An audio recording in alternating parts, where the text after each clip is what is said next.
Mga kalingap, magandang araw po sa ating lahat. At ayan na nga, pag-usapan po natin ang nangyari ngayon at mainit pa na balita tungkol sa nangyari nga sa GC. Yung GC at yung founder na sabi nga ni Birador. At ayan na nga, may banat rin si Yang Mi. Kaya yan po ang pag-uusapan po natin ngayon mga kalingap. At may tanong talaga si Birador na hindi pa talaga na sagot. Ang tanong na nga ni Birador dito is, may kasabwat ba or kasabwat nga ba siya? Yan po ang tanong ni Birador na hanggang ngayon is palaisipan pa rin sa atin. Alam ko sa ating lahat ng mga viewers kung totoo nga ba ang nangyaring ito. Katulad yan, yung Jumcar ang naapektuhan sa mga nangyayaring yan. Ang tanong ko lang,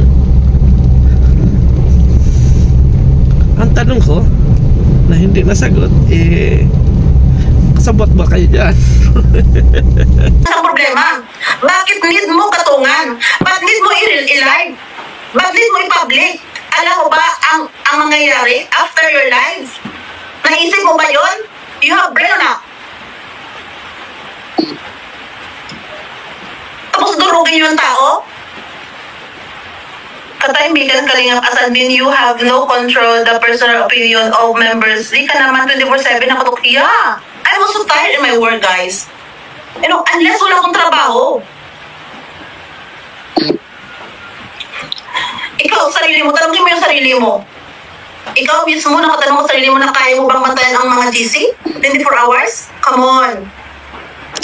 No, ng founder ay hindi niya alam at siya ay may trabaho. Ando na tayo mga kaibigan sa may trabaho tayo. Pero leader kayo, dapat kayo ang gumawa ng GC, aktibo kayo sa mga bagay na ganyan. At dapat alam niyo kung ano yung mga pinag-uusapan dyan. Kasi leader kayo. Kung mga member, pabor ako doon na hindi sila halos nagbabasa. Pero kung ikaw ay leader, automatic na ugaliin ninyo, na-check ninyo yung inyong mga GC. Baka kasi nag-aaway-aaway na dyan, baka nagmamaritisan na dyan. Para sa ganun ay maiwasan niyang ganyan na magkakaroon ng content or magkakaroon ng paglabas ng mga message na ganyan. Sabihin niyo, ay unfair kay Birador na bakit binasa niya kaagad sa live or sinambit niya doon sa live streaming niya na ganito garin unfair din naman doon sa mga taong nasasaktan, no? Para sa akin, opinion ko yun.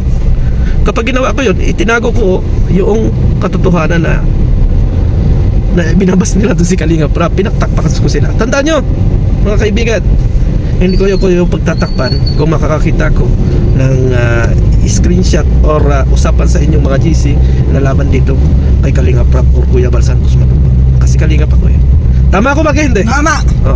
Kalingap ako Kaya ito nga mga kalingap, lumabas na nga ang issue dahil sa live streaming po ni Birador is isiniwalat po ni Birador ang mga nangyari sa GC na iyon.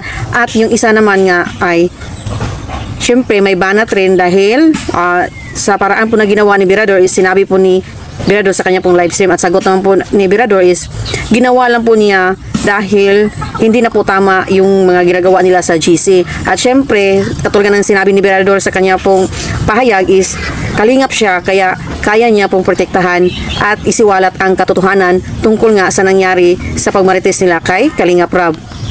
Kasi sa totoo naman is hindi rin naman talaga dapat usapan nila doon sa GC at sisiraan si Kalingap Rab.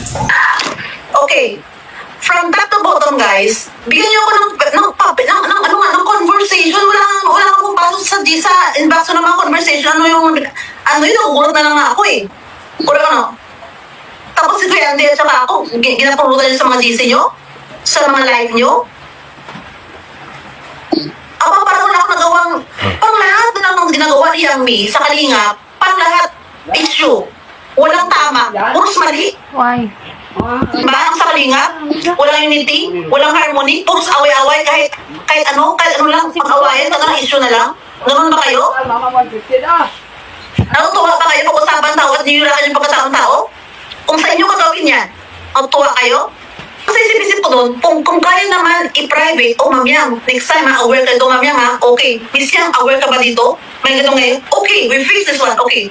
I will, sa mga GC ko, baka may mga spy dyan, or yung mga sa GC rin, aware rin kayo dapat sa mga binabagsak niyo mga salita or mga words, diba?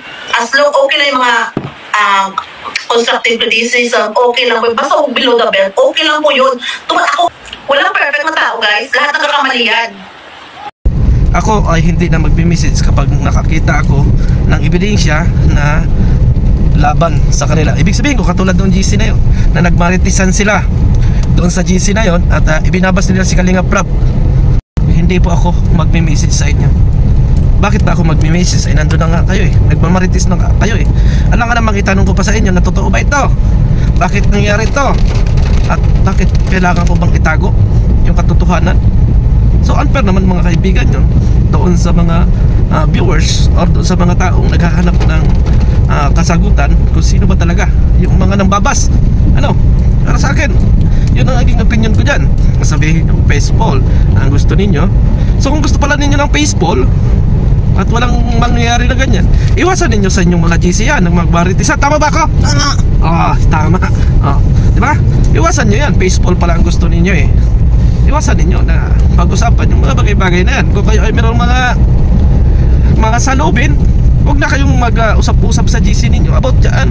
Mag-private na lang kayo kung sino yung pwede ninyong kausap at nang maibsan yung inyong mga nasa loobin.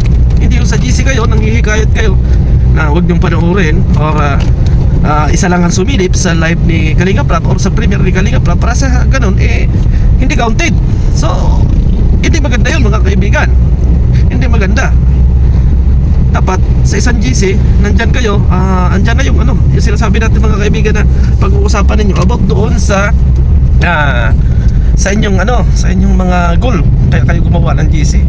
Halimbawa katulad ng anong plano kay Krista, anong plano sa love team, dapat yun ang nagiging pag-usapan dyan at yan ang laman ng GC, hindi yung ang laman ng GC ninyo ay maritisan at pang-encourage na huwag panoorin yung vlog ni Kalinga Prab.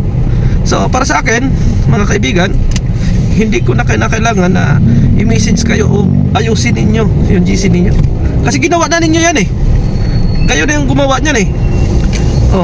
Hindi na yung kailangan i-message pa kayo kasi alam ninyo yan kung bakit nangyari yan.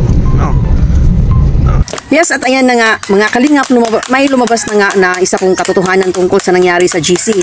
At yun pala is in-encourage po nila sa grupo nila na huwag raw ipanood yung premiere ni Kalinga Prab, yung live ni Kalinga Prab, dapat isa lang daw. Raw sabi ni Mirador is ang pag-usapan sa GC is yung ano ang ikabubuti sa love team, hindi yung magmaritisan. Kaya tama naman ang pahayag ni Mirador po dito guys. Ano po sa tingin ninyo? At yung mga tanong natin mga kaibigan na bakit